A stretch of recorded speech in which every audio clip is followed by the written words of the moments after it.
Rain Star, Pastor Ray Arling. Pastor Ray.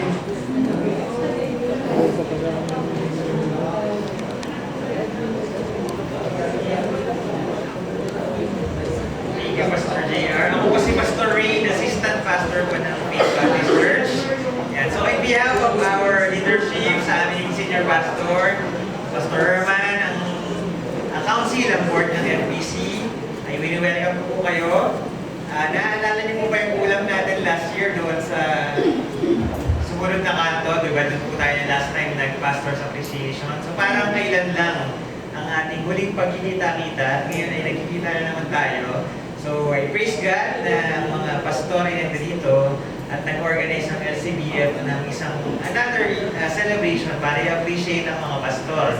At alam ko naman po na sa mga simbahan ninyo ay every week naman or every day ay na-appreciate ng mga miyembro yung mga pastor. Tama po ba? Yes. Baka kasi ako lang palang ganun, no? Ibig sabihin po, na-experience ko yung sa aking simbahan. At hopefully and prayerfully, na ganun din po sa inyo. That our church and the community ng mga nakinabibilangan natin ay na-appreciate po ang effort ng mga kapastoran natin dito sa LCBFA or sa LCBF. Yun. So, yun po.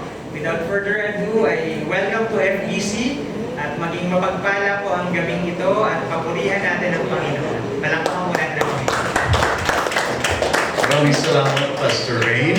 And now, we'd like to start off our program with, of course, a song of praise and thanksgiving. Sabi ng isang theologian, to sing is to pray twice. So before tayo opening prayer, which will be led by our Vice President, Leo de los Santos, if you are able, I'd like to request you to please rise and let's declare this anthem of thanksgiving for all you've done